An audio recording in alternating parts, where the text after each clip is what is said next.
Jules, let me ask you about the CONMEBOL teams uniting with UEFA's teams in the Nations League. Obviously, we're taking a look at the draw here, Group A, where the latest Nations League draw has been made. Tough group there for England alongside Italy, Germany and Hungary. But the story is that the CONMEBOL countries are to join the Nations League in 2024. What more can you tell us?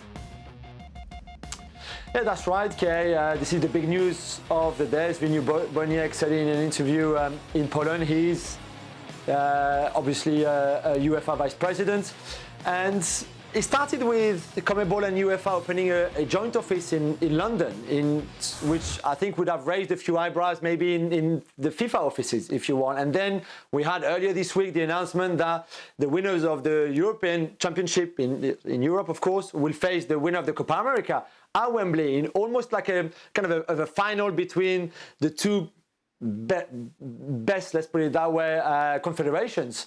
And okay, that's interesting. We like it. Italy against Argentina. This is going to be a good game. But I think more eyebrows were raised in FIFA. And now today, probably they didn't have any eyebrows left at FIFA, because this obviously is a big move against the FIFA World Cup every 2 years. If you already have the best European countries against, well, all European countries against all of CONMEBOL countries, all 10 of them, facing each other in the Nations League every couple of years, let's say, to sum it up roughly, there's no room for a World Cup every 2 years. Who is going to play it?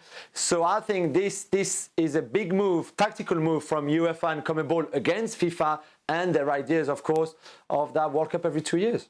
Ah, the two confederations potentially joining there, Ali. Do you like it?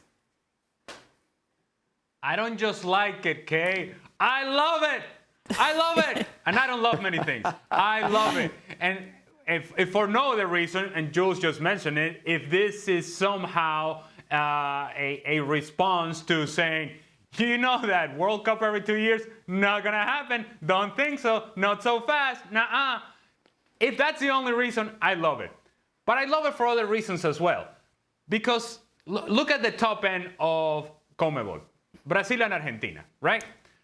Most of the times when they go and play friendlies and they play against each other, you are seeing Brazil and Argentina playing somewhere in the Middle East, Saudi Arabia. They're not going back to Argentina to play. They're not going back to Brazil to play. So it's not like the fans are going to be missing out on something. So at the very least, you have them playing the very best teams in Europe in a much better environment, and in an environment in which we can all sort of appreciate what the competition is all about. That's at the top end of CONMEBOL, and I'm all for that. At the bottom end of CONMEBOL, and I have a lot of experience on that, Venezuela, for example, let's just say, for sake of argument, Venezuela is not in a position to bring teams to Venezuela to play against them in friendly internationals. So therefore, we are the sort of country that is sort of waiting for somebody to offer us some money to our federation for us to go and be the sacrificial lamb somewhere in some game. So we'll come up to the US and play Mexico. We'll go to Europe and play whoever, because that's what our resources, or lack thereof, forces us to do. In this case, if indeed this actually happens, it gives countries like Venezuela and the rest of the bottom end of CONMEBOL an opportunity to actually have logistics, to actually have structure, to understand that they're going to be part of a competition and that they're going to secure a bunch of games that is going to allow them to play in a bigger stage and presumably improve upon their own talent, improve upon their own performances. That doesn't always happen in South America for one thing or another. Sometimes we're not organized enough, sometimes we don't have the resources. And when we do have the resources, who knows who runs away with those resources. But the truth is that this allows us to be in a structured environment to play against teams that provide us with a bigger stage. From a South American perspective, I love it. From a Venezuelan perspective, I love it. From the top end of CONMEBOL, I love it. I love me some Nations League with CONMEBOL, baby. I'm all for it. Thanks so much for watching ESPN on YouTube. And for more sports highlights and analysis, be sure to download the ESPN app. And for premium content and live streaming, subscribe to ESPN+.